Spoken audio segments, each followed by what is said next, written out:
Ahora sí.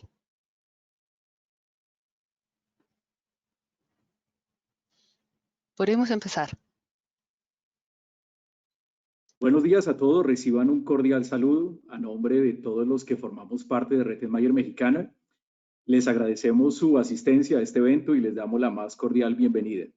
Soy Carlos Delgado y soy el responsable de la unidad de negocios de nutrición animal aquí en México. El día de hoy les vamos a presentar el tema de las aplicaciones prácticas de la fibra insoluble en porcicultura, impartida por el doctor Jorge Pérez, a quien más adelante se los presentaré. Previamente a esta conferencia tendremos la participación por parte del ingeniero Juan José Guadarrama, quien es el director de Red Mayer Mexicana y quien dará una breve presentación de la empresa. Les recuerdo que durante las conferencias la cámara y el audio del público asistente permanecerán apagados y todas las preguntas que tengan podrán hacerlas a través del chat, el cual lo pueden encontrar en la parte superior derecha de sus pantallas. Al final de la conferencia del doctor Jorge, mi compañera Aurora Fernández nos apoyará con la lectura de cada una de estas preguntas y el doctor Jorge pues les dará respuestas. Nuevamente, muchísimas gracias por su tiempo, sean cordialmente bienvenidos y los dejo con el ingeniero Juan José.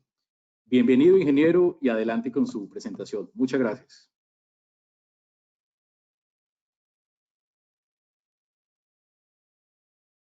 Buenos días a todos y muchas gracias por participar en este evento. Previo incluso a presentarme, quiero expresarles a todos mi deseo de que ustedes, sus familias, sus colegas y amigos se encuentren sanos y saliendo adelante de este gran reto que tenemos, que es enfrentar esta terrible pandemia. Deseo lo mejor para todos ustedes. Mi nombre es Juan José Guadarrama Costa, y soy el director general de la subsidiaria del Grupo JRC aquí en México, y les doy la más cordial bienvenida a este seminario web que con el título Aplicaciones prácticas de la fibra insoluble en porcicultura, el día de hoy el doctor Jorge Pérez impartirá para todos ustedes y que estoy seguro que recibirán mucha información valiosa y útil para sus negocios. Antes de prestarle o pasarle el micrófono y la cámara al doctor Pérez, quisiera me regalaran unos pocos minutos para hacerles una breve semblanza del Grupo JRS, donde contaré con el apoyo de nuestra colega Ana Hollenbeck, persona o una amiga a la cual muchos de ustedes ya conocen, y principalmente me apoyará con el cambio de los pocos slides que presentaré. Será una presentación muy corta. Bueno, arrancándonos o hablando sobre el grupo JRS, pues tenemos que empezar con su historia que inicia en el año de 1878. A manera de poner un marco de referencia a esta fecha, bueno, pues Benito Juárez, para los que somos mexicanos, pues tenía únicamente 6 años de haber fallecido, y para todos los que nos acompañan de Latinoamérica, pues Simón Bolívar es una figura sumamente importante en la historia de toda Latinoamérica, únicamente tenía 48 años de haber también fallecido, ¿no? Entonces, bueno, esto les da una idea de la historia que hay detrás de esta empresa, historia que por supuesto y la experiencia ganada en este periodo, pues la pone al servicio de nuestros clientes. El grupo Red Mayer cuenta con actividades globales, que en este punto hablaré en la siguiente slide un poquito más a fondo. Es una empresa familiar gestionada por los dueños. Esto que pareciera no tan importante, realmente lo es, ya que desde que esta organización inició, cuenta con una línea consistente de la manera de hacer negocios. No estamos cambiando ya sea porque somos adquiridos o porque cotizamos en bolsa y de repente toda la forma de hacer negocios cambia, ¿no? Es una empresa con un crecimiento sumamente dinámico. Esto se ve sobre todo en las nuevas líneas de productos que todos los años incorpora en su portafolio. Cuenta con una red de distribución global. Sí, esta red de distribución global va ligada a nuestra presencia y actividades en todo el mundo, y cuenta con una visión de socios de negocio a largo plazo, más que proveedores de un momento, ¿no? O proveedores de oportunidad, que es un poquito lo que les decía, el estilo o la línea consistente de hacer negocios que se mantiene desde que esta organización empezó. Por favor, la siguiente slide, Ana.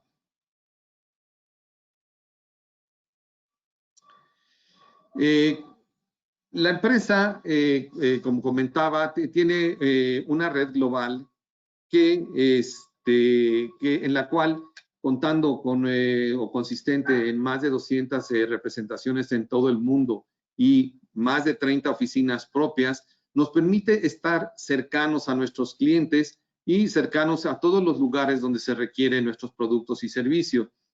También el contar con varios centros de investigación y desarrollo distribuidos en lo que es Alemania principalmente, donde es nuestra oficina central, Estados Unidos, Latinoamérica, en México tenemos un centro de investigación de desarrollo y Asia, nos permite estar cercano a lo que es el mercado, las necesidades del mercado y lo que en un momento dado está requiriendo el mercado para así proveer soluciones, que es nuestra filosofía. La siguiente, por favor, Ana. Nuestra empresa está básicamente organizada en 3 grandes divisiones. Una se denomina Life Science, otra la denominamos Fiber Solution y otra Consumer Products. En la división Life Science destacan las unidades de negocio JRC Pharma, donde prácticamente suministramos en todo el mundo lo que son los excipientes, es decir, todo aquel ingrediente que va en una formulación médica para un medicamento, pero que no es el activo farmacéutico, pero que se requiere. Dentro también, y puede ser considerado como un excipiente, tenemos los recubrimientos, que son todos estos colores que llevan las tabletas y que no únicamente son por marketing, como la pastillita azul famosa, sino que también tiene otros fines. Tenemos una unidad de negocios que es alimentos, alimentación humana, donde contamos con una gran variedad de hidrocoloides, fibras de diferentes orígenes, cereales, de diferentes frutos, que completan una gama importante para varias aplicaciones en la parte de alimentación humana. Y aquí, subrayada, está la unidad de negocios de nutrición animal, que esta es la que pertenece tanto a la línea de productos como las aplicaciones que el día de hoy vamos a hablar. Y finalmente, en esta parte de Life Science tenemos cuidado personal, donde lo que destaca es la línea de productos que van al área de cosméticos. En Fiber Solution es una área un poquito más industrial o mucho más industrial, donde contamos con una unidad de negocios que se denomina filtración, donde básicamente proveemos filtroayudas y materiales que van en procesos funcionando como absorbentes para retener diferentes sólidos en diferentes tipos de procesos. La división química se destaca sobre todo en todo lo que es el proveer fibras para el área de cartón y papel y el reemplazo de asbesto en muchas aplicaciones, principalmente en lo que son balatas para frenos. Las aplicaciones industriales se enfocan o abarcan una gran cantidad de aplicaciones que van desde la construcción hasta electrodos para soldadura, que es un mercado muy grande. En las aplicaciones técnicas tenemos muchísimas aplicaciones, destacando pues algunos chips para lo que son el ahumado de carnes, algunas materiales que están para el apoyo de los bioterios, para alimento para bioterios que son para donde los animalitos no son mascotas, son animales para investigación. Tenemos una unidad llamada construcción de carreteras. No hacemos carreteras, pero proveemos fibras para hacer las mejores carreteras del mundo. Tenemos una división refinación, donde hacemos la confección final de algunos productos que los clientes nos piden apoyo, ya sea desde la molienda hasta el peletizado y otra serie de procesos. Y la parte de innovación, donde escuchamos todas las necesidades que tienen los clientes y tratamos de encontrar una solución y posteriormente que se tiene esta solución se incorpora alguna de las otras unidades de negocio que he comentado.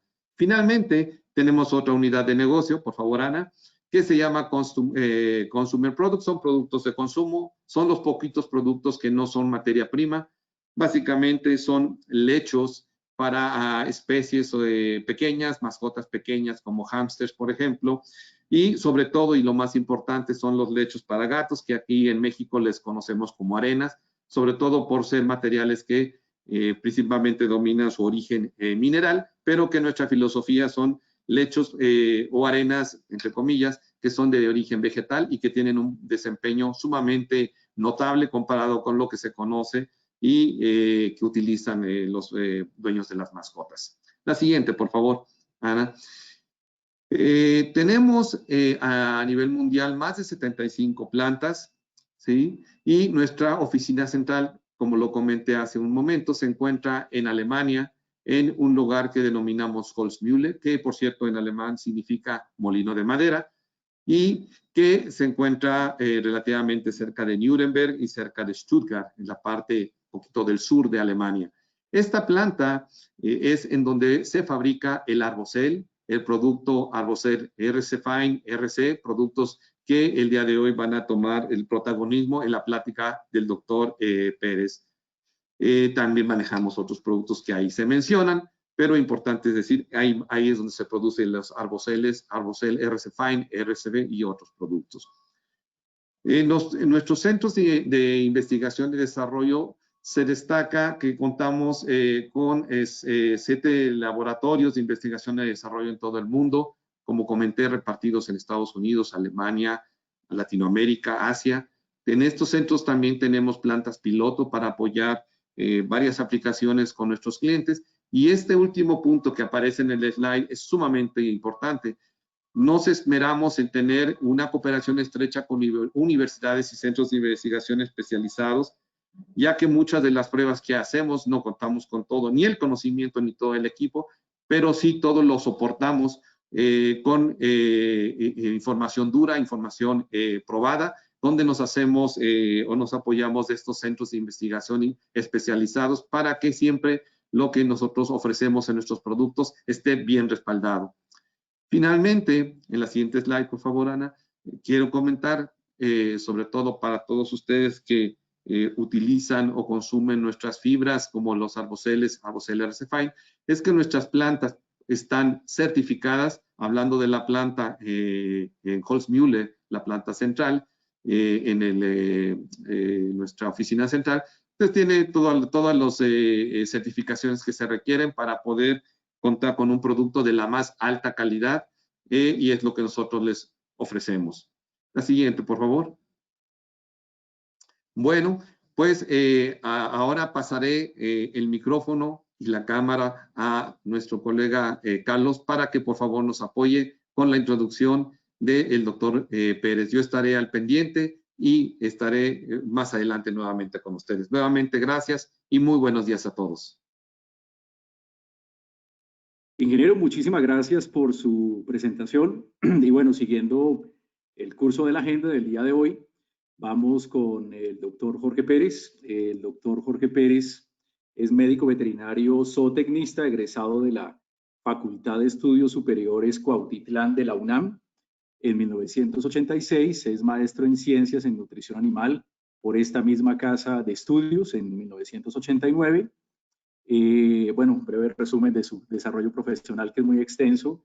Es profesor, bueno, fue profesor de esta misma casa de estudios de 1985 a 1991, jefe del Departamento de Nutrición y Alimentación Animal de 1990 a 1991. Trabajó en la empresa Vimifos SADCB de julio de 1991 a octubre del 2014. Desde octubre del 2014, desde esta fecha, tiene su empresa Consultores Pérez Asociados, director general y socio de la empresa Animal Nutrition Innova, SADCB.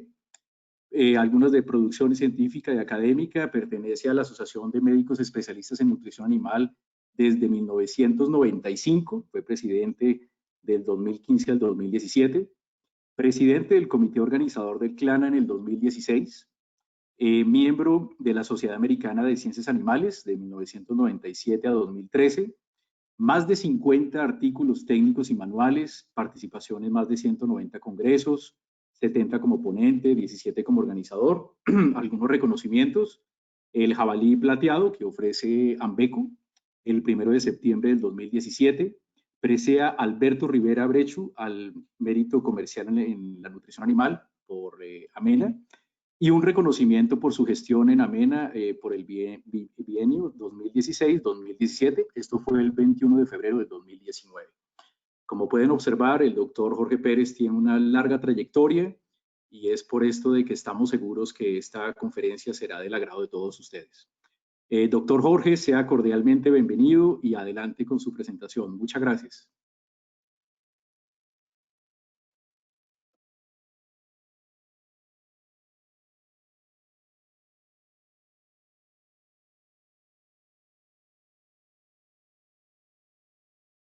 Buenos días. Gracias, Carlos, por la presentación y gracias a la empresa JRS por la invitación a dar esta ponencia sobre aplicaciones prácticas de la fibra insoluble en la porcicultura.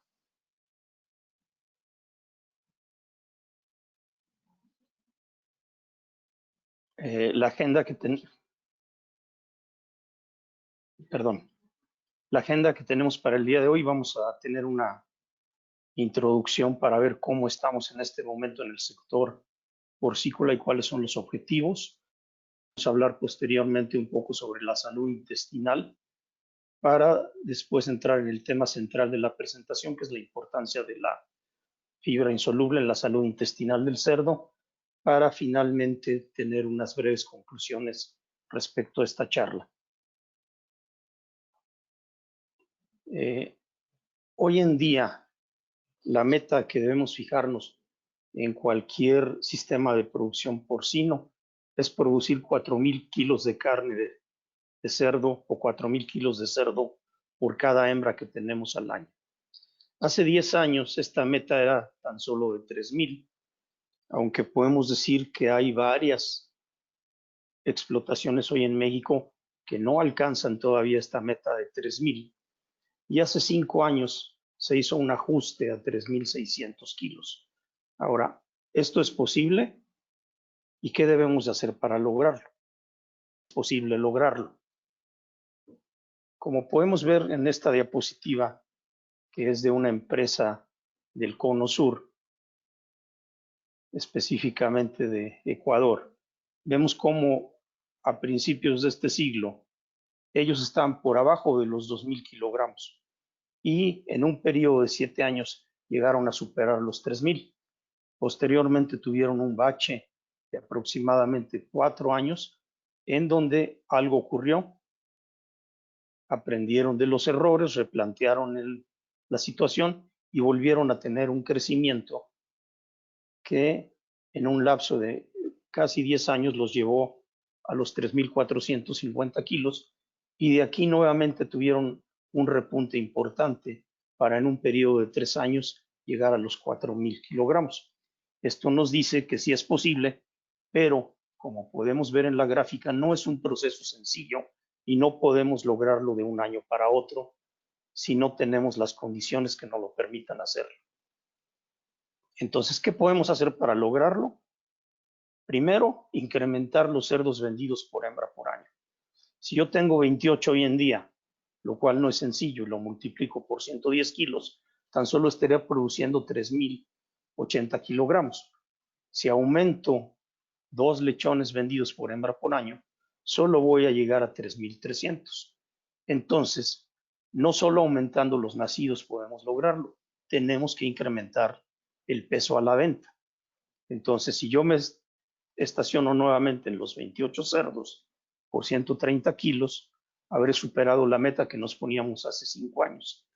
Pero si quiero llegar a los 4,000, tendría que incrementar también mi número de cerdos vendidos. Entonces podemos llegar a un escenario de 29 cerdos de 140 kilos para superar la meta que nos proponemos.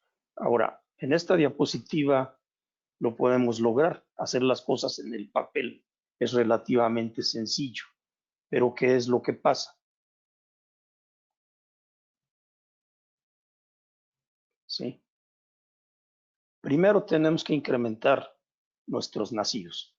Esta misma empresa presentaba la gráfica hace unos slides. Vemos cómo en el 2010 andaban en 11,8 nacidos vivos y cerca de los 13 nacidos totales. Estos valores de las columnas azul y naranja en la escala del lado izquierdo de la pantalla, y los lechones destetados por hembra por año, que corresponden a la línea gris, están en la escala del lado derecho. Entonces, como podemos ver, tardaron prácticamente 10 años en llegar a cerca de 32 lechones destetados por hembra por año. Como podemos observar, esto no es sencillo, requiere de un proceso de largo plazo.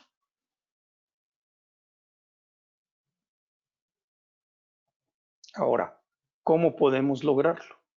Bueno, incrementar los cerdos vendidos por año depende de que tengamos una línea genética que me garantice un incremento en los lechones nacidos totales en primera instancia para poder incrementar mis lechones nacidos vivos.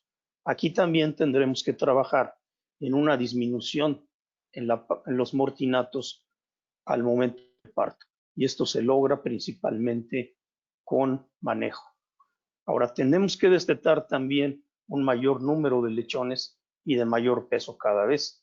Para esto también tendremos que trabajar sobre el manejo de la disminución de la mortalidad predestete, y para aquí es muy importante hacer un diagnóstico adecuado para saber cómo lograr corregir esto.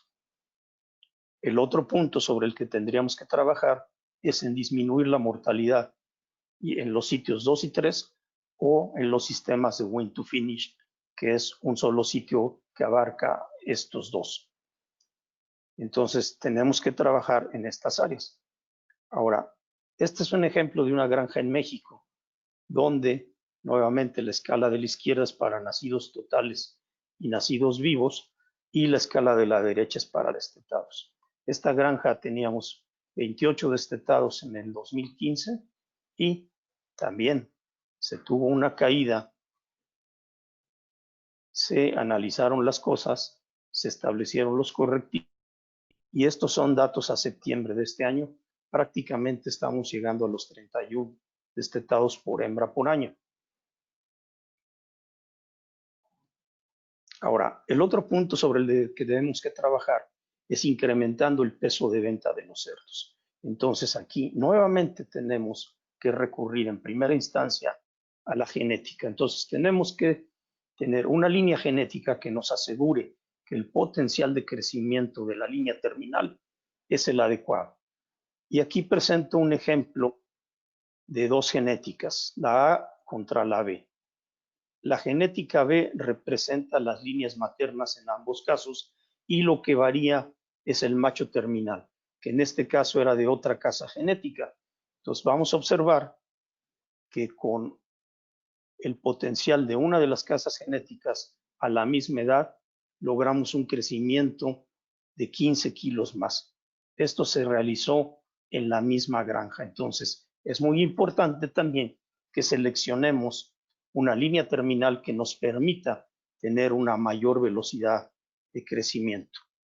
Ahora, esto no solo ocurre entre casas genéticas, podemos tener diferencias entre líneas de sementales de una misma casa genética, y aquí presentamos las edades y los pesos de dos sementales de una misma línea genética. ¿Qué es lo que ocurre con el semental B? El semental B es un tipo de cerdo que es muy utilizado en la parte occidente, bajío y centro del país, donde lo importante es la conformación del cerdo. Y por lograr una conformación que quieren los intermediarios, porque si no nos castigan el precio, sacrificamos la ganancia de peso, pero también podemos sacrificar el rendimiento en cortes primarios. Por ejemplo, la parte noroeste y la parte sur del país, específicamente el estado de Yucatán, ellos exportan y ellos trabajan con sementales que les permiten obtener mayor rendimiento de cortes primarios y mayor velocidad de crecimiento, y no trabajan con un semental que les da conformación. Yo invito a muchos de mis clientes a cambiar su tipo de semental para poder obtener mayores ingresos y mejores resultados. Ahora, para incrementar el peso de venta, también necesito invertir en instalaciones, porque si hoy en día estoy logrando 115 kilogramos de peso y me quiero ir a 130, no solo tengo que invertir en la genética, también tengo que invertir en tener más espacio para poder alcanzar el peso que estamos buscando para lograr el objetivo. Ahora la pregunta es, necesitamos tener una planeación estratégica, pero sobre todo una ejecución de la misma. Y a la ejecución me refiero a que tenemos que ser eficientes, pero también efectivos. Porque si somos eficientes y no efectivos, no vamos a lograr los resultados y viceversa. Ahora, ¿todo esto es suficiente para alcanzar la meta? La respuesta es no. Ahora, ¿por qué decimos que no a esta respuesta? Porque nuestros resultados no solo van a depender de la genética y de las instalaciones, van a depender de muchos factores que están en este gráfico del National Swine Nutrition Guide de 2010, que hoy en día podríamos actualizar con situaciones como la bioseguridad. La sanidad sigue siendo un factor muy importante. Entonces, hay muchos factores que tenemos que estar controlando. Si revisamos la mayoría de estos factores, en gran medida dependen de lo que hagamos o dejemos de hacer en nuestro proceso de producción. Entonces, ¿cómo pueden afectar algunos de estos factores el desempeño productivo del cerdo? En esta publicación nos dice que el medio ambiente puede afectar un 32%, el estado sanitario un 30%, el manejo un 22%, la nutrición un 9%, el peso al destete un 7%. Ahora, esto es diferente para cada granja. Hay granjas que tienen problemas de salud muy fuertes donde el impacto sobre la productividad no solo es del 30%, puede llegar incluso a ser del 50%. Ahora, en México tenemos áreas de climas extremos donde hace mucho calor y tenemos humedades muy altas que pueden dar un impacto más grande sobre el efecto del medio ambiente en la productividad. Entonces debemos revisar cómo cada uno de estos factores influye en nuestro proceso productivo para tomar las decisiones adecuadas para mejorar el aspecto productivo de nuestros cerdos. Ahora, hablemos un poco de salud intestinal. Entonces, la salud intestinal, decimos desde hace algunos años, es la nueva frontera. Y de todos los factores que yo he visto que influyen en la productividad en una granja a lo largo de mis 30 años de ejercicio profesional, el estado de salud es el factor que más afecta el desempeño del cerdo. Vamos a ver por qué. La productividad del cerdo, básicamente cuando hablamos de la etapa de crecimiento, la etapa reproductiva o la etapa de producción de leche de la hembra, que es muy importante para el crecimiento de los lechones, va a depender en gran medida del consumo voluntario de alimento. De tal modo que cualquier factor que nos afecta el consumo de alimento va a repercutir en el desempeño del cerdo. ¿Cuáles son los factores que nos pueden afectar? Hay factores ambientales, fisiológicos, sociales, físicos y nutricionales. No vamos a detenernos a hablar de estos factores porque no es el objetivo de esta presentación, pero vamos a hablar del factor salud. En el 2012, el doctor Johnson nos presenta este gráfico, donde nos habla de la relación que existe entre el estrés ocasionado por la enfermedad y su efecto sobre el consumo de alimento y el crecimiento de los cerdos. De tal modo que a medida que tenemos una mayor cantidad de patógenos ambientales, vamos a tener un efecto sobre el consumo de alimento y sobre el crecimiento. En la medida en que nosotros mejoramos el ambiente patógeno, esto es, mejoramos el estado de salud, esto se va a ver repercutido en un mejor consumo de alimento y por lo tanto en una mayor tasa de crecimiento. Ahora, ¿cómo interactúa el sistema digestivo en toda la parte del organismo? El sistema digestivo nos ayuda a mantener el equilibrio en el organismo. Básicamente aquí tenemos los procesos de digestión y absorción de nutrientes, los cuales a través del sistema circulatorio son llevados a todo el organismo. Pero también el equilibrio depende de que tengamos un equilibrio entre la microflora benéfica que está asociada al sistema digestivo y los posibles patógenos que afectan o pueden afectar el proceso. Si tenemos una ruptura del equilibrio y tenemos una participación importante de los patógenos, vamos a tener que establecer los mecanismos de defensa que están asociados al sistema digestivo, aparte de que a todo lo largo del sistema digestivo tenemos el sistema nervioso autónomo asociado, que mucha gente conocemos como un segundo sistema nervioso que trabaja de manera autónoma al sistema nervioso central y que a través del sistema endocrino van a establecer la comunicación para establecer los mecanismos de defensa cuando el organismo se encuentra en riesgo. Recordemos que el tubo digestivo es un sistema que está continuamente expuesto al medio ambiente y en el medio ambiente están todos esos patógenos y alergenos que pueden provocar una estimulación en el sistema inmune. Por lo tanto, nosotros podemos definir que la salud intestinal abarca el estado de salud del sistema digestivo y los componentes con los que interactúa, de tal manera que tenemos que tener un equilibrio entre la alimentación, los microorganismos y el epitelio para tener una inmunidad adecuada. Entonces, necesitamos una digestibilidad efectiva, digestión y absorción, la ausencia de enfermedad o estado de posibles riesgos, una microbiota en equilibrio y una baja o nula estimulación del sistema inmune. ¿Qué es lo que ocurre cuando el sistema inmune se activa? Entonces, la célula epitelial va a emitir señales que tienen la capacidad de atraer o activar leucocitos, aumentar el flujo sanguíneo e incrementar la permeabilidad capilar. Este es un trabajo clásico del doctor Staley de 1995. Y aquí lo que podemos observar es qué ocurre cuando se estimula el sistema inmune. Y vemos el efecto sobre el consumo de alimento.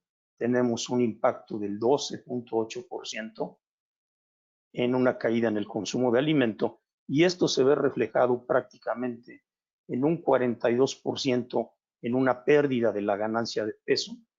Y nos va a tener un impacto de 25% sobre la conversión alimenticia. Ahora, otro punto importante, vean la ganancia de proteína. La ganancia de proteína se reduce en un 62%. ¿Por qué razón? Porque una vez que se activa el sistema inmune, una de las cosas que ocurren es que se detiene el crecimiento. ¿Por qué? Porque la prioridad no es crecer, sino mantener la vida del individuo. Y como nosotros sabemos, las inmunoglobulinas son proteínas. Entonces, los aminoácidos se van a utilizar para sintetizar inmunoglobulinas y no para producir la masa muscular necesaria para el crecimiento. También tenemos un impacto sobre la ganancia de grasa. Ahora, esto es lo que pasa cuando el animal se enferma.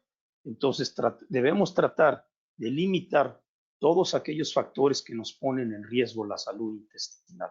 Ahora, ¿cuáles son estos factores? Cuando hablamos del cerdo joven, sabemos que el cerdo joven tiene una inmadurez fisiológica hasta los 35 días de edad, que es cuando logra su estado de madurez del sistema inmune, pero también tiene una inmadurez fisiológica de su sistema digestivo y que está asociado a las enzimas encargadas de digerir los alimentos y sobre todo esto es importante al momento del destete.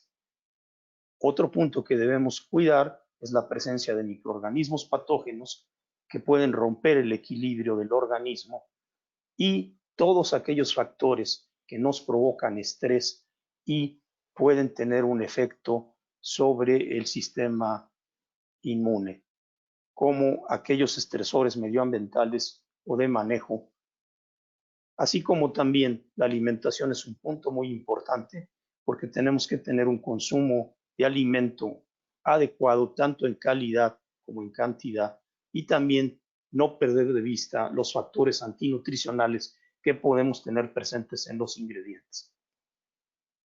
Ahora, empecemos a hablar de la fibra insoluble. ¿Cuál es la importancia de la fibra? Una definición muy simple de un diccionario nos dice que la fibra es la parte de los alimentos que es resistente a la acción de las enzimas digestivas. A final de cuentas no nos dice mucho sobre fibra. Otra definición ya un poco más cercana nos habla de que la fibra son polímeros de hidratos de carbono o carbohidratos, que es como se conoce normalmente, aunque el nombre correcto es hidratos de carbono, de más de 3 unidades monoméricas que no se digieren ni se absorben en el intestino delgado. Ahora bien, puede ser más compleja la definición. El doctor Gonzalo Mateos nos la define de la siguiente manera. Es la fracción de los ingredientes que es muy heterogénea y por tanto incluye muchos componentes. Y aquí podemos tener componentes solubles fácilmente fermentables, moléculas estructurales potencialmente degradables, sustancias de protección de la pared celular que son prácticamente indigestibles. Pero hay otros componentes que ya sea desde el punto de vista estructural o digestivo, se pueden considerar dentro de la fracción fibra, como son algunos oligosacáridos, el almidón resistente y la proteína ligada a la fibra. Entonces, como podemos ver, es difícil el poder evaluar cómo está la fibra. Para mí, la manera más sencilla de entender la fibra van sus. Cuando yo era estudiante de la licenciatura y de la maestría, empezamos a hablar de las fracciones de fibra de acuerdo a la metodología desarrollada por Van Sus. Y aquí básicamente lo que tenemos es que podemos descomponer un ingrediente en lignina y los hidratos de carbono dietéticos, hablando de la parte específica de los hidratos de carbono. Entonces, si nosotros a este ingrediente le quitamos el almidón, que es un polisacárido, y los azúcares, que normalmente son monosacáridos o disacáridos, vamos a tener lo que conocemos como fibra dietética. Ahora, esta fibra dietética la vamos a poder separar en la lignina, que es la parte indigestible, y los polisacáridos no amiláceos. Mucha gente los conoce como los NSPs por sus siglas en inglés. Ahora, esto lo vamos a poder, si nosotros quitamos los fructanos o oligosacáridos y las pectinas, vamos a tener lo que conocemos como fibra neutrodetergente. Y esta la vamos a poder conformar por la fibra ácido detergente y la hemicelulosa. Si nosotros separamos la fibra ácido detergente, tendríamos la porción que corresponde a la lignina ácido detergente y a la celulosa. Desde mi punto de vista, esta sería la mejor manera de clasificar a las fibras, pero no es la única. Entonces, nosotros podemos dividir en la parte digestible, que es lo que corresponde al almidón, aunque como escuchamos hace un rato, también tenemos una parte del almidón que es resistente a la acción enzimática rápida, y tenemos una parte digestible que es lo que podemos considerar la fibra. Aquí tenemos los polisacáridos no amiláceos y podemos dividirlo en la parte insoluble de baja fermentabilidad, que incluye lignina, semicelulosa, celulosa y parte de la pectina, o bien la parte soluble o fermentable que influye en la viscosidad y que incluye gomas y mucílagos, inulina, beta-glucanos, pectina y parte de la hemicelulosa. Ahora bien, hay otra parte en las semillas, que pueden ser los granos de cereales o semillas de oleaginosas, que debemos recordar representan una de las partes más importantes de la constitución de una dieta. Entonces, esta parte en las semillas la podemos clasificar en redes de polímeros, en polímeros y en oligómeros. Entonces, desde el punto de vista de la nutrición, hay manera de poder modificar parte de esta fibra constituyente de las semillas de origen vegetal y que son diferentes a las fibras que normalmente utilizamos en la alimentación de rumiantes, pero que también utilizamos en los cerdos. Entonces, básicamente, la parte de los polímeros de estas fibras que componen a las semillas, podemos llegar a modificar sus propiedades con el uso de enzimas exógenas, con procesamientos térmicos que nos permiten la gelatinización y que son utilizados en la parte del peletizado, o bien con el uso de algunos microorganismos, que todo esto nos permite modificar las fibras para lograr un beneficio en el proceso digestivo de los no rumiantes. Ahora, hagamos una pausa para reflexionar sobre la fibra. Número 1, tenemos que conocer las fuentes de fibra que estamos utilizando. Como hemos visto, las fibras vienen en muchas formas y tamaños diferentes y debemos considerar esta diversidad de las fibras. Ahora, otro punto importante es que debemos analizar estas fuentes de fibra que tenemos disponibles para poder conocer cómo están conformadas y cómo utilizarlas mejor. Ahora, una parte de la fibra de los alimentos podemos degradarla enzimáticamente, sobre todo la fibra asociada a las semillas y a las de los granos y a las oleaginosas. Y finalmente podemos decir que podemos modificar las fibras para beneficio de la nutrición del cerdo. Ahora, de acuerdo a lo que hemos visto, la fibra dietética no es fácil definir, además de que no es sencilla su determinación analítica.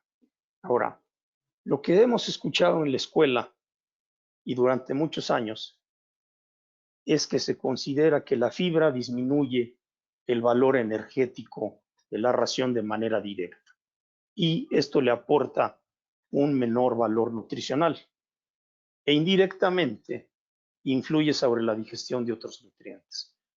Asimismo, también se considera que afecta la palatabilidad y el consumo. Si nosotros nos basamos en esto, podemos decir que la fibra es un componente que nos estorba. Hace algunos años yo escuchaba en nutrición de rumiantes, cuando hablábamos de la proteína y la grasa de sobrepaso, porque decíamos que el rumen nos estorbaba para la producción de leche. Y hoy en día sabemos que estábamos equivocados en aquellos años y que el proceso de fermentación en rumen nos da la mejor calidad de nutrientes para una óptima de producción de leche en los rumiantes. Entonces, la inclusión de fibra en los alimentos para cerdos nos va a estimular la velocidad del tránsito digestivo y esto va a ser en relación proporcional al contenido de fibra neutrodetergente, sobre todo cuando tenemos en forma de partículas largas. Pero también debemos tomar en cuenta que nos vaya a ayudar a promover el bienestar animal, ya que disminuye la incidencia de estreñimientos y reduce el estrés, esto principalmente en el periodo de gestación de la hembra. Ahora, si la fibra fermentable, podemos decir que tenemos una parte soluble que es positiva y otra parte como la lignina, que es básicamente indigestible. Esta fibra fermentable nos va a ocasionar cambios en el medio intestinal, básicamente en el pH. También va a afectar la concentración del amoníaco y también podemos tener la producción de ácidos grasos volátiles de cadena corta, principalmente el ácido butírico, y nos pueden ayudar a favorecer el control de la flora digestiva potencialmente patógena. Entonces, la fibra tiene valores importantes en la nutrición de los monogástricos.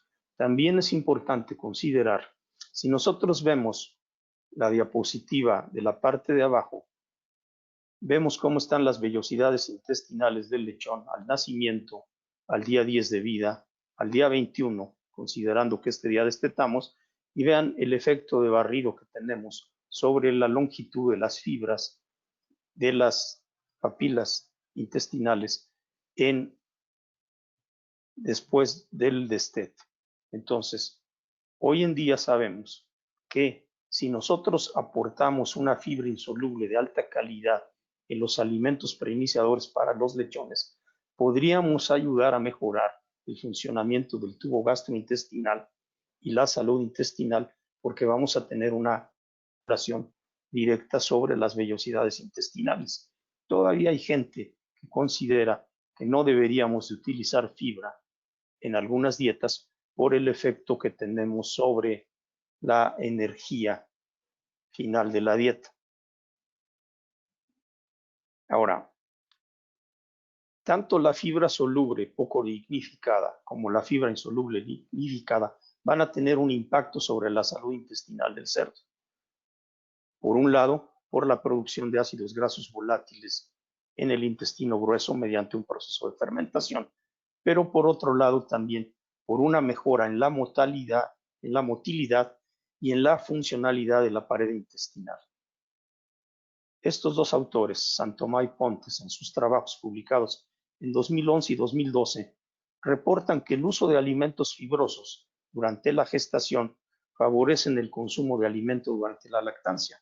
Sin embargo, esto es algo que sabemos desde finales del siglo pasado, cuando trabajábamos con niveles de fibra mucho más altos en las dietas de gestación.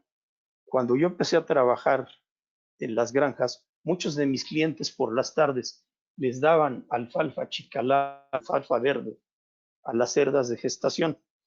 Y sin embargo, cuando yo empecé a tener relación con algunos colegas del vecino del norte, ellos hablaban de que era un error el estar aportando este tipo de fibra porque reducíamos la energía disponible para las hembras y en base a la influencia que tuvimos en aquellos años, por algún tiempo dejamos de utilizar la fibra en las raciones para la gestación. Hoy en día hay colegas que siguen pensando que no debemos utilizar fibra en las dietas de gestación. Ahora, la fibra nos puede ayudar mucho en la restricción de consumo de alimento que tenemos en las cerdas de gestación. Es muy conocido que cuando nosotros excedemos la cantidad de alimento ofrecido a una cerda de gestación, tenemos un rebote durante la lactancia y vamos a tener menor consumo de alimento, mayor pérdida de peso, menor producción de leche y, por lo tanto, un menor peso de la camada al destete.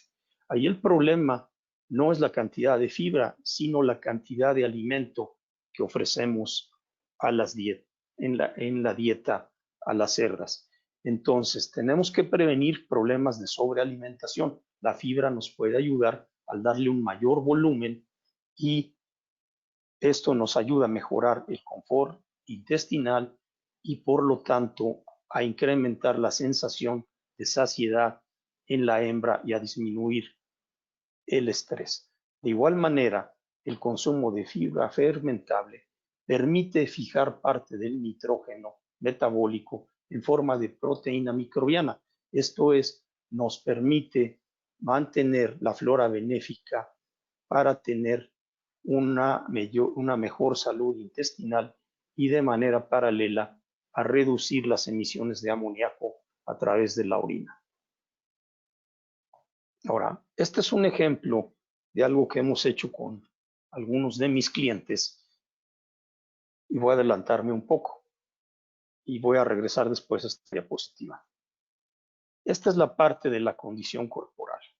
Tenemos el método tradicional que es la evaluación táctil y la evaluación visual. ¿Qué es lo que ocurre?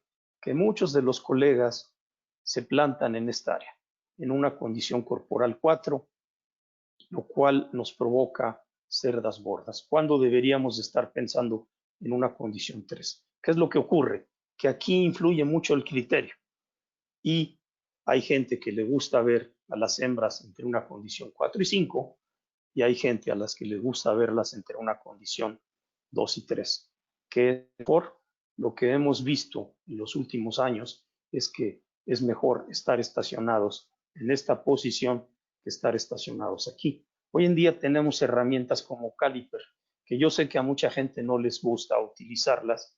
Sin embargo, la diferencia que tiene esta herramienta con respecto a este tipo es que aquí unifica el criterio, porque aquí la herramienta nos marca si está gorda, si está en condición ideal o si está flaca.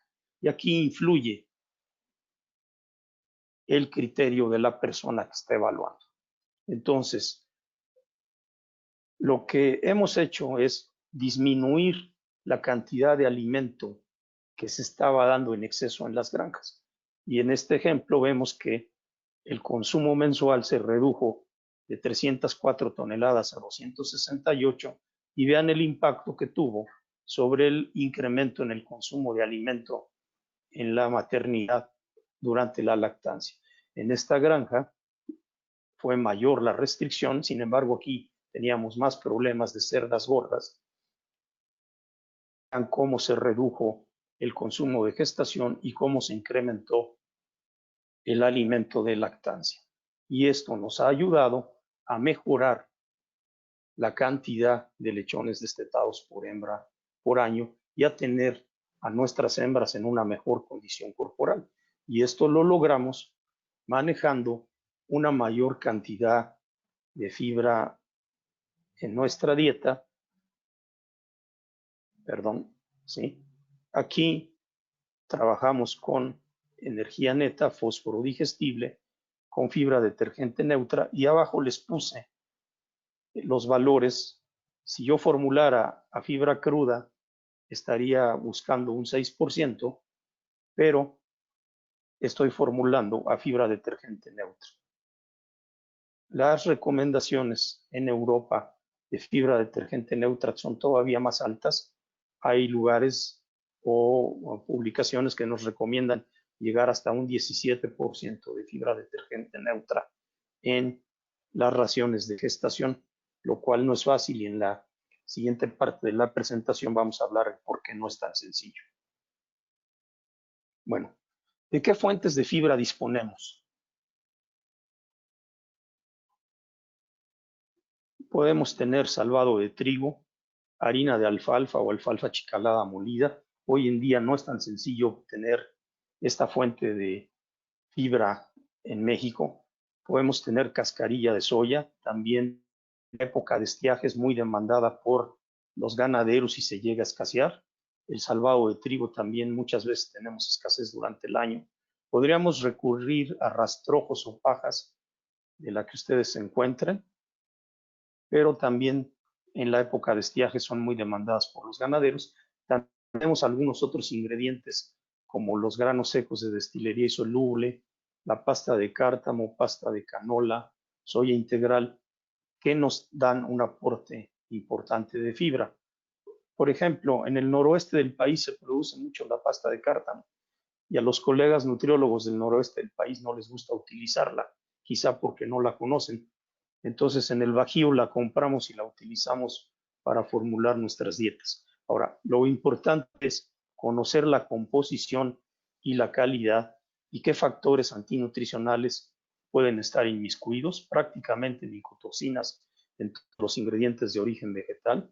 La parte de glucosinolatos debemos cuidar en la canola, la parte de fitatos que está presente prácticamente en los ingredientes de origen vegetal, y algunos otros factores antinutricionales que podríamos ir describiendo para cada ingrediente.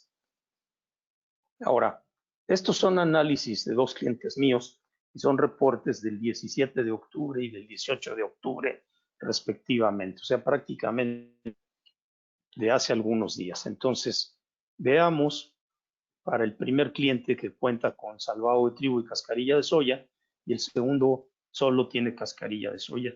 Vean los valores de micotoxinas. Aquí están los valores de referencia que utilizamos para este cliente y encontramos algunas micotoxinas que están por arriba del valor de referencia. A mí me ha tocado llegar a ver a lo largo de los años salvados de trigo con niveles de cearalenona de 1000 o 2000 partes por billón. Generalmente el salvado de trigo en muchas ocasiones trae problemas a micotoxinas. En este caso, este cliente tiene menores valores de micotoxinas en su cascarilla de soya. Ahora, ¿qué pasa si los mandamos a analizar? Aquí tengo el salvado de trigo y los valores esperados para el salvado de trigo, y vemos que generalmente la fibra está por abajo de lo que esperamos. A mí me ha tocado recibir resultados de mis clientes donde el salvado tiene una fibra cercana al 7-8%, que me está diciendo que no es salvado de trigo lo que me están vendiendo. Y lo mismo ocurre con la cascarilla de soya. Vean la cascarilla de soya de este cliente, anda sobre un 38, muy cercano al valor esperado, pero vean para el primer cliente, tenemos un mayor valor de proteína del esperado y una fibra mucho menor de la esperada. ¿Qué es lo que ocurre? Que probablemente aquí me están vendiendo más pasta de soya asociada a la cascarilla y por eso los valores no me dan. Entonces, ¿qué es lo que ocurre? El efecto de fibra que yo estoy esperando no es el suficiente. ¿Por qué me tengo que basar en estos valores? Porque en los clientes no tienen las ecuaciones o no tienen el medio de determinar valores como la fibra detergente neutro. Hoy en día es mucho más sencillo si tenemos un equipo NIR y buscamos alguna empresa que nos pueda ayudar a tener los valores para este tipo de fibras o fracciones de fibra en nuestros ingredientes. Ahora, ¿qué es lo que pasa cuando no puedo contar con una fibra de origen vegetal? Afortunadamente, hoy en día tenemos algunas alternativas como el Arbocel RS Fine, que es una fuente de lignocelulosa fibrilada con valores de fibra insoluble del 70%, de fibra cruda del 70%, tiene un alto valor de fibra detergente neutro, pero algo muy importante, tiene una capacidad de absorción de agua muy alta. Si nosotros observamos este video que a mí me presentaron hace algunos años y que se está viendo en el recuadro, ¿sí? Esto es lo que ocurre. Esta es una parte que entra en contacto con una gota de agua. Y vean lo que ocurre con esta fibra. Tiene una capacidad de absorber el agua. Hace algunos años, cuando yo todavía manejaba la parte de nutrición de rumiantes, tenía algunos clientes rumiantes en la parte del occidente del país donde teníamos escasez de fibra.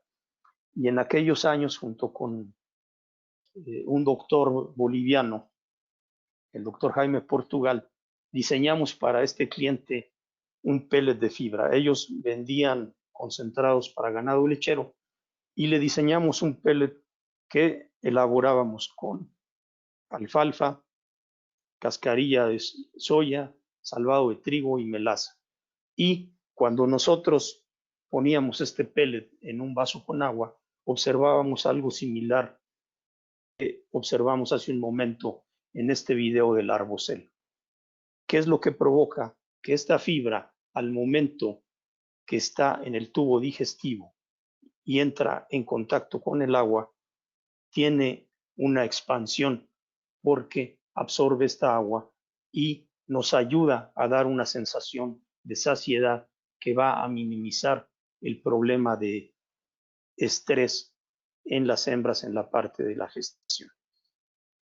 Para algunos clientes, el precio de este producto puede ser una desventaja.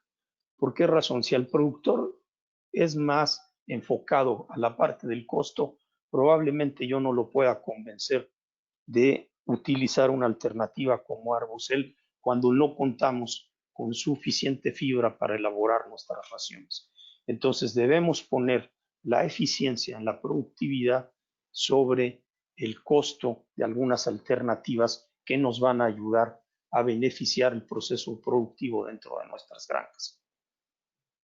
Ahora, esta es una diferencia de la cantidad de fibra que contiene el Arbocel con respecto al salvado de trigo o a la cascarilla de soya o algunos otros productos fibrosos que pudiéramos conseguir o que realmente no podemos tener disponibles en México.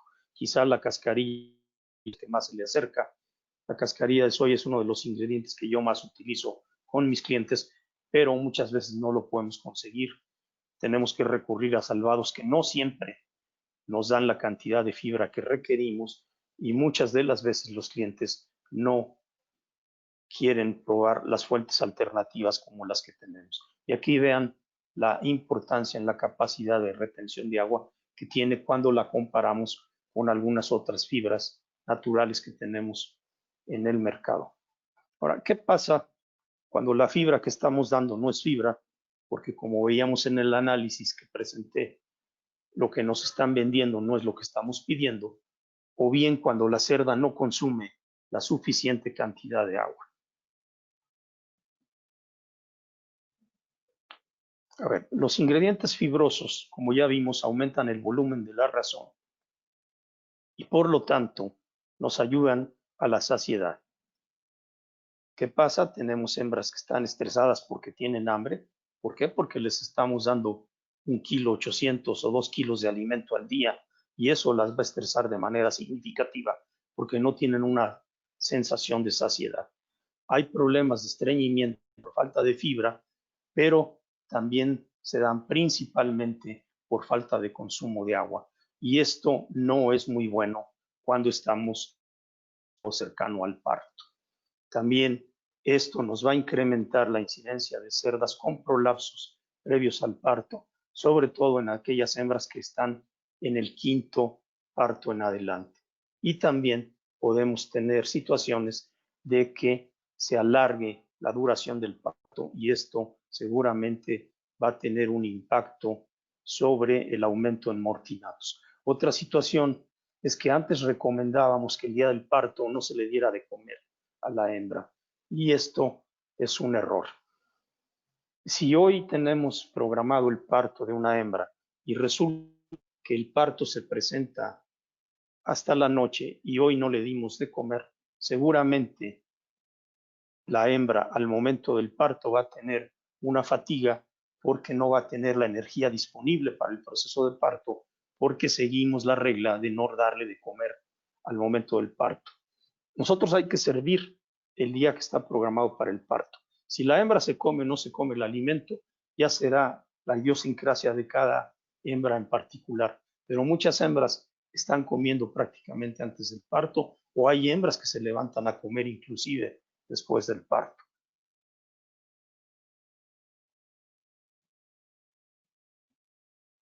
Y entonces, estas son las fotos que me mandan mis clientes.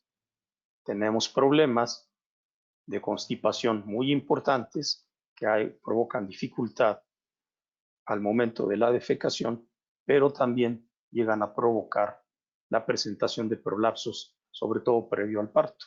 Desafortunadamente, mis clientes no me mandan fotos que sean como las que yo quisiera presentar de cómo debe ser el excremento. Esto es lo más parecido a lo que deberíamos estar esperando. Y esto se logra cuando tenemos una fuente de fibra adecuada, pero también cuando tenemos un consumo adecuado de agua. ¿Sí? Entonces, la consistencia de las heces va a estar determinada por el consumo de agua, por la cantidad del alimento consumido y la frecuencia de la alimentación. Y es claro que en la gestación tenemos limitada la cantidad y también la frecuencia, porque en la mayoría de las granjas se sirve una vez al día. El otro problema que tenemos es que la mayoría de las explotaciones hoy en día en México, las cerdas están en jaula y tenemos pocas cerdas que están en condiciones de corral, aunque por cuestiones de el welfare o bienestar animal, cada día será mayor el número de hembras que tengamos alojadas en corral. La otra parte importante es la cantidad de fibra o el contenido de fibra en la ración y la edad y la etapa reproductiva. Entonces, muchas veces previo al parto se presenta lo que se llama el intestino perezoso, que es lo que nos provoca las heces secas y duras. Y este va a influir sobre el tiempo del parto, ya que el canal de parto puede estar bloqueado, como veíamos la dificultad que tenían las hembras para defecar en las fotos que presentamos anteriormente, y puede haber la producción de endotoxinas en el intestino grueso que favorezca la presencia del síndrome disgaláctico o MMA. Hoy en día se le conoce como síndrome disgaláctico. Ahora, un buen consumo de agua es muy importante en el proceso alrededor del parto. Y si nosotros tenemos una fuente de fibra adecuada, seguramente esta nos va a ayudar a tener un mayor consumo de agua. Entonces, la hembra va a orinar con mayor frecuencia y esto provoca un lavado del tracto urogenital. También es importante recordar a la gente que debemos estimular durante el día a la hembra a que se levante a tomar agua y que por lo tanto haya una mayor eliminación de orina. Y eso se logra muy simplemente abriendo la llave del agua con una manguera a ciertas horas del día. Eso va llenando la canaleta donde servimos el alimento y eso va a ayudar a que muchas de las hembras se levanten y consuman una mayor cantidad de agua durante el día. Ahora, también esta agua nos va a ayudar a disminuir el estreñimiento, que es el principal factor que provoca el estreñimiento, el consumo de agua. Muchas veces en la maternidad, todavía una semana después del parto, aunque la hembra ya está consumiendo de manera consistente 3 o 4 kilogramos de alimento, observamos estreñimiento. Y esto se debe a que la hembra no está tomando la suficiente agua.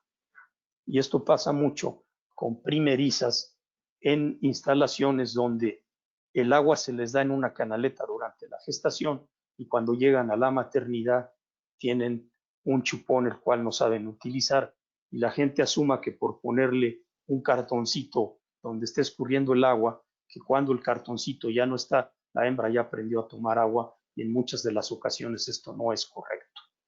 Ahora, después del nacimiento es muy importante que la hembra tome la suficiente agua porque el agua es la principal o el principal constituyente tanto del calostro como de la leche.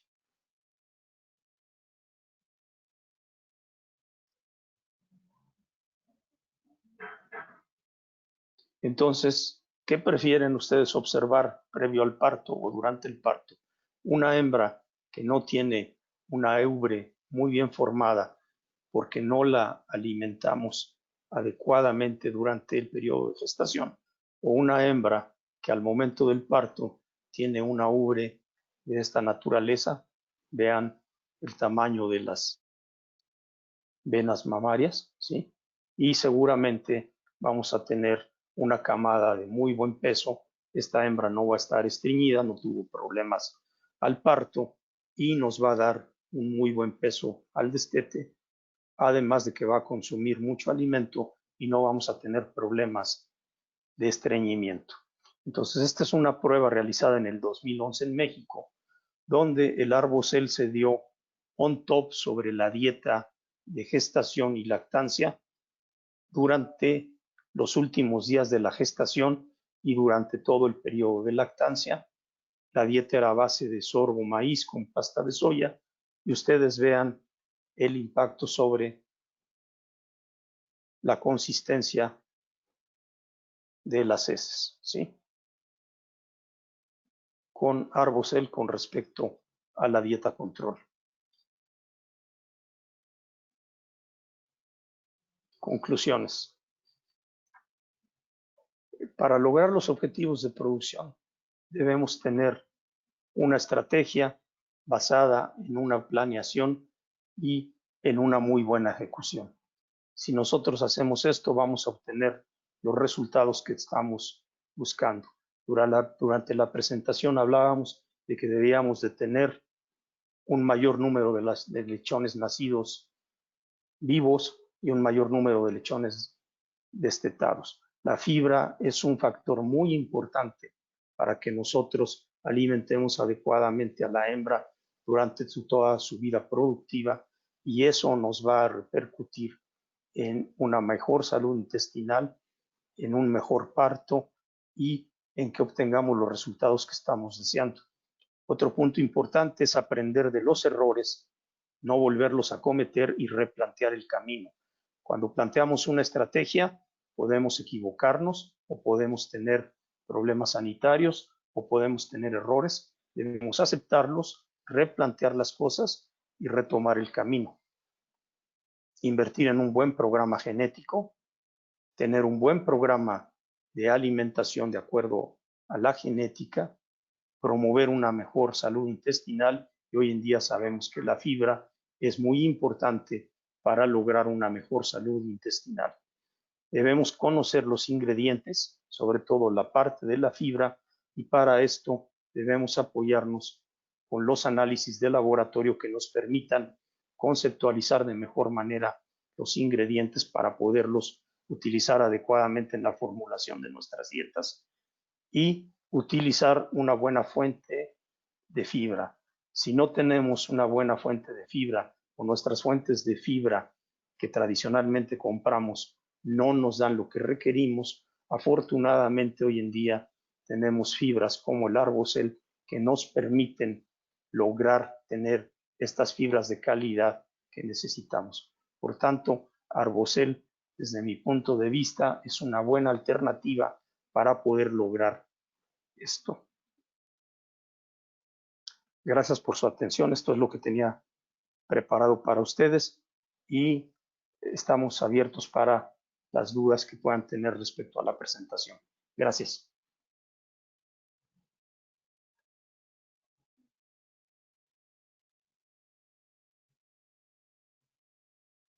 No tiene sonido, Aurora. Buenas tardes, disculpen. Gracias, doctor, por la plática. Muy buenas tardes a todos. Gracias por su participación. Ahora vamos a dar respuesta a las dudas o preguntas que tengan.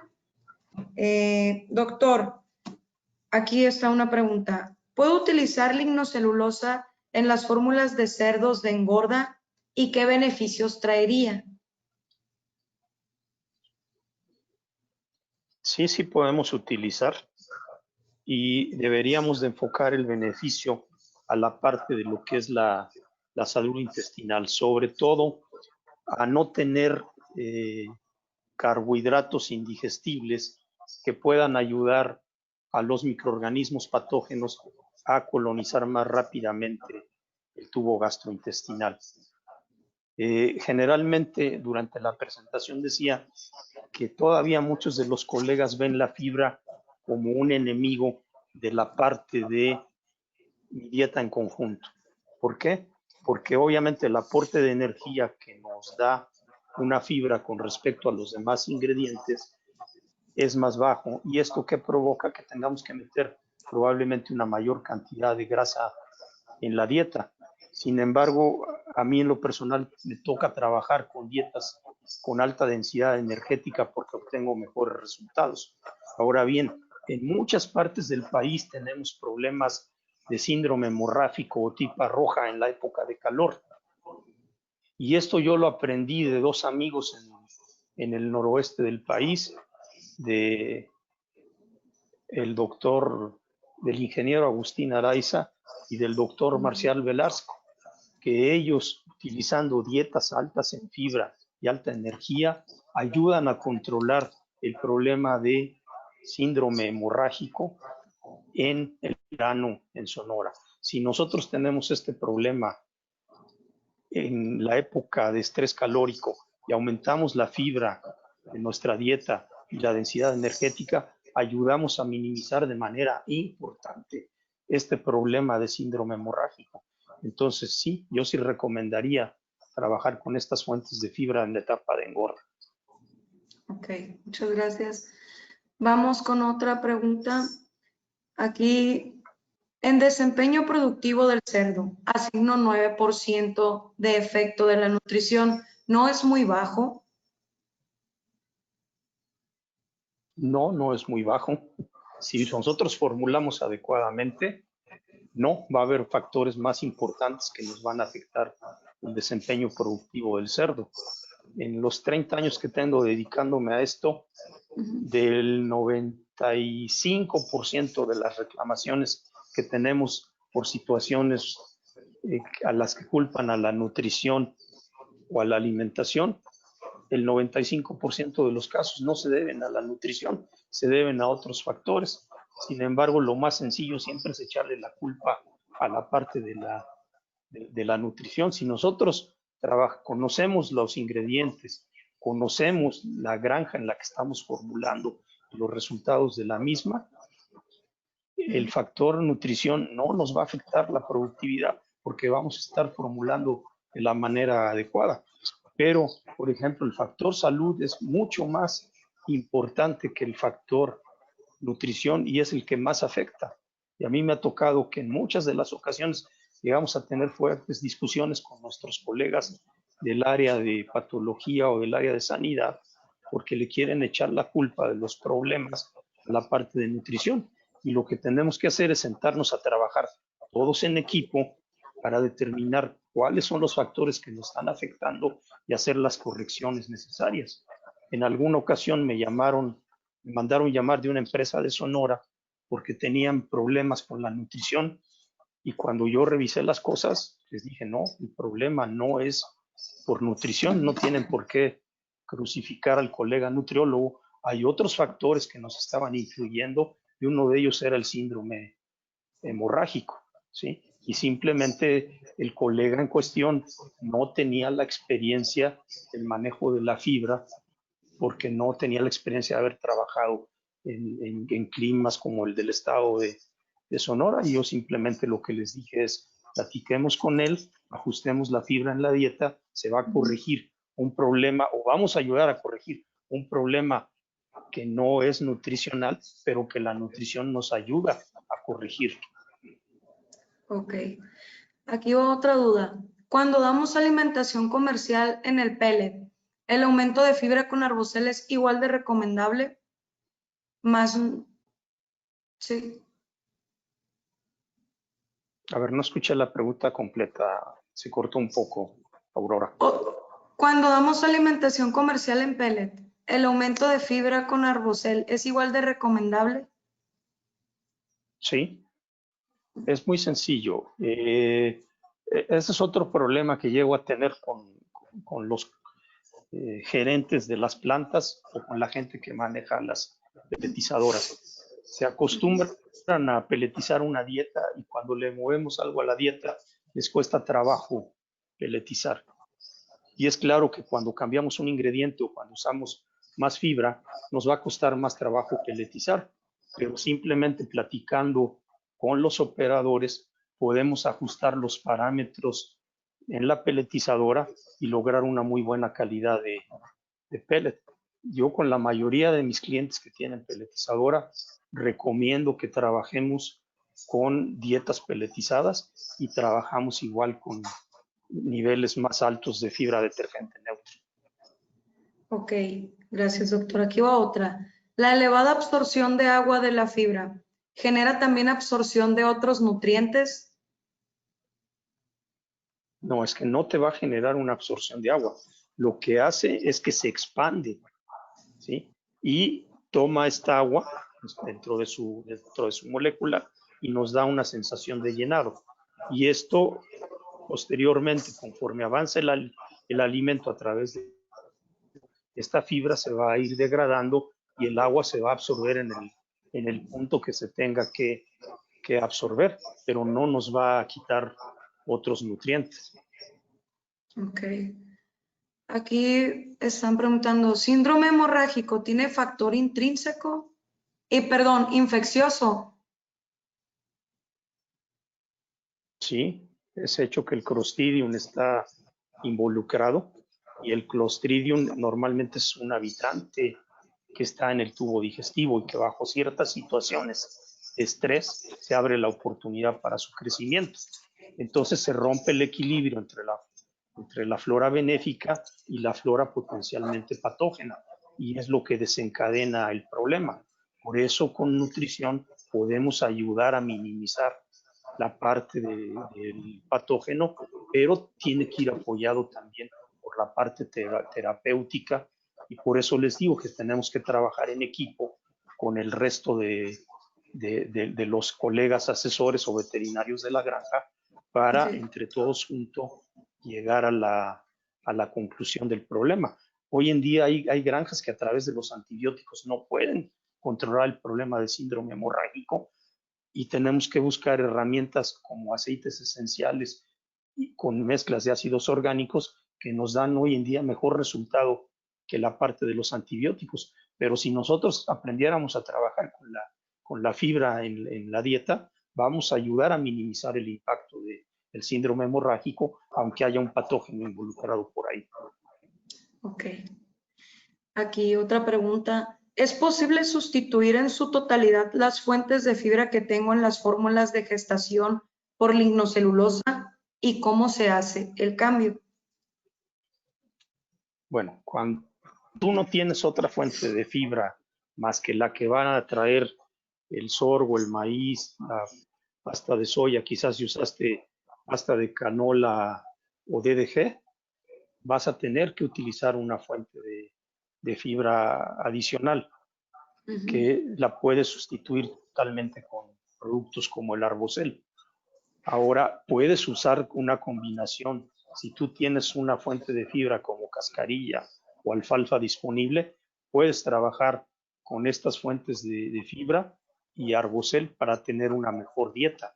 Acuérdense, es costo-beneficio porque tenemos que buscar el balance que nos dé la productividad, pero que tampoco nos sube el costo. Ahora, hay muchas regiones del país donde ni siquiera usan una fuente de fibra y prefieren trabajar con un laxante químico. Utilizan cloruro de magnesio o sulfato de, sulfato de magnesio o cloruro de potasio como laxantes y los tienen que estar rotando durante cada 2 o 3 semanas porque el efecto laxante se empieza a perder y perdemos toda la oportunidad que nos da la fibra sobre el estatus de salud intestinal. Entonces, otra alternativa, sí podemos sustituir el 100% de la fibra. Quizá no lleguemos a un nivel de 17% como recomiendan nuestros amigos europeos, pero podemos lograr valores de 12 a 14% de fibra detergente neutra que nos van a permitir tener el efecto sobre la salud intestinal y prevenir la parte del estreñimiento. Ok. ¿Qué beneficios puedo esperar al adicionar lignocelulosa en las dietas de los lechones? Bueno, aquí por principio de cuentas, lo que tenemos que hacer es buscar que nos ayude a mejorar la calidad de la vellosidad intestinal. Básicamente lo que vamos a hacer es que vamos a tener un efecto de fermentación benéfica por la microflora benéfica que nos va a ayudar a producir ácido butírico en la parte posterior y este ácido butírico nos va a ayudar a mejorar la calidad de la vellosidad intestinal. Hoy en día en los preiniciadores utilizamos ácido butírico como un ingrediente. La desventaja que tiene el ácido butírico que metemos en las plantas es el olor. A mí hace algunos años un cliente se negó a utilizar un concentrado para elaborar un preiniciador por el olor que le aportaba el ácido butírico. Entonces esa fibra me va a ayudar a tener una mejor salud intestinal. El problema es que estamos acostumbrados a visualizar los preiniciadores desde otro punto de vista, como preiniciadores muy complejos, pero eso está empezando a cambiar. Estamos cambiando a preiniciadores más simples, donde la fibra cada día va a ser más importante. Pero tenemos que hablar de calidad de fibra. No podemos meter cualquier rastrojo y esperar tener resultados o los mejores resultados. Ok. Bueno, ya vamos aquí con la última pregunta. Todas las demás preguntas que quedaron o las dudas se las vamos a responder vía correo. Aquí comenta, buenas tardes. ¿Qué opina de la fibra que sale de la industria extractora de aceite de palma, materia prima llamada torta de palmiste? ¿Tiene buenos niveles de FDN?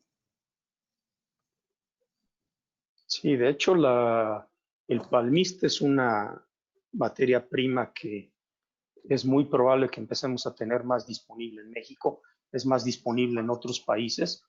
Es una muy buena fuente de fibra que también podemos llegar a utilizar, pero también podemos mejorarla con el uso de algunas enzimas. Sí, es una fuente alternativa que también podemos tener en cuenta. siempre y cuando la tengamos disponible.